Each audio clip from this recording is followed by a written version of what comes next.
ಪುತ್ತೂರಿನಲ್ಲಿ ಕಳೆದ 15 ವರ್ಷಗಳಿಂದ ಕೋಟ್ಪಾ ಕಾಯ್ದೆ ಸರಿಯಾಗಿ ಅನುಷ್ಠಾನಗೊಳ್ಳದ ಪರಿಣಾಮ ಸಾರ್ವಜನಿಕ ಸ್ಥಳಗಳಲ್ಲಿ ತಂಬಾಕು ಉತ್ಪನ್ನಗಳು ನಿಯಮ ಮೀರಿ ಎಲ್ಲೆಂದರಲ್ಲಿ ಮಾರಾಟವಾಗುತ್ತಿದೆ. ಈ ಹಿನ್ನೆಲೆಯಲ್ಲಿ ಅತಿ ಹೆಚ್ಚಿನ ದೂರು ಬಂದಿರುವುದರಿಂದ ಪೊಲೀಸ್ ಆರೋಗ್ಯ ಇಲಾಖೆ ಜಂಟಿಯಾಗಿ ಪುತ್ತೂರು ನಗರದಾದ್ಯಂತ ಅಂಗಡಿ ಮುಂಗಟ್ಟುಗಳಿಗೆ ದಾಳಿ ನಡೆಸಿ ಒಂದೇ ದಿನದಲ್ಲಿ 33 ಪ್ರಕರಣ ದಾಖಲಿಸಿಕೊಂಡಿದ್ದಾರೆ.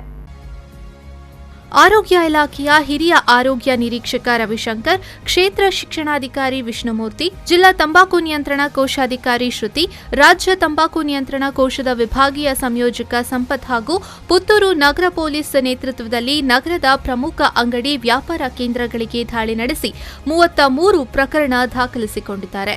ಪುತ್ತೂರು ನಗರ ಪೊಲೀಸ್ ಠಾಣೆಯ ಎಎಸ್ಐ ಬೆಳ್ಳಿಯಪ್ಪ, ಸಿಬ್ಬಂದಿ ಶಿವಪ್ಪ ನಾಯ್ಕ್ ಕಾರ್ಯಾಚರಣೆಯಲ್ಲಿ ಭಾಗವಹಿಸಿದ್ರು. ಪ್ರೊಫೆಷನರಿ ಪಿಎಸ್ಐ ರಾಜ್ಕುಮಾರ್ ನೇತೃತ್ವದ ತಂಡ ಆರೋಗ್ಯ ಇಲಾಖೆಯ ಜೊತೆಗೂಡಿ ನಗರದ ಎಲ್ಲ ಅಂಗಡಿಗಳಲ್ಲಿ ಪರಿಶೀಲನೆ ನಡೆಸಿದ್ದಾರೆ. ಮಾತ್ರವಲ್ಲದೆ ಸಾರ್ವಜನಿಕ ಸ್ಥಳದಲ್ಲಿ ಧೂಮಪಾನಕ್ಕೆ ಬಳಸುವ ವಸ್ತು ಇಡುವುದು, ನಾಮಫಲಕ ಅಳವಡಿಸದೇ ಇರುವ 21 ಪ್ರಕರಣ, ಶಾಲಾ ಕಾಲೇಜು ಸರ್ಕಾರಿ ಇಲಾಖೆಯ ಸುತ್ತಮುತ್ತ ತಂಬಾಕು ಉತ್ಪನ್ನ ಮಾರಾಟ ನಿಷೇಧ ಕಾನೂನು ಉಲ್ಲಂಘನೆ ಪ್ರಕರಣ, 4-18 ವರ್ಷದೊಳಗಿನ ಮಕ್ಕಳಿಗೆ ತಂಬಾಕು ಉತ್ಪನ್ನ ಮಾರಾಟ ನಿಷೇಧ ಉಲ್ಲಂಘನೆ 8 ಪ್ರಕರಣಗಳನ್ನು ದಾಖಲಿಸಿ ಒಟ್ಟು 4,000 ರೂಪಾಯಿ ದಂಡ ವಸೂಲಿ ಮಾಡಿದ್ದಾರೆ.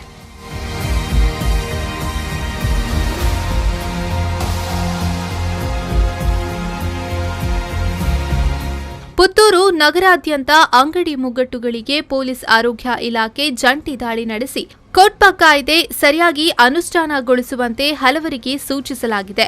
ನಿಯಮ ಮೀರಿ ತಂಬಾಕು ಉತ್ಪನ್ನ ಮಾರಾಟ, ಉತ್ಪನ್ನಗಳ ದಾಸ್ತಾನು, ಚಿಲ್ಲರೆ ಮಾರಾಟಗಾರರನ್ನು ಪತ್ತೆ ಹಚ್ಚಿ ಪ್ರಕರಣ ದಾಖಲಿಸಿಕೊಳ್ಳಲಾಗಿದೆ.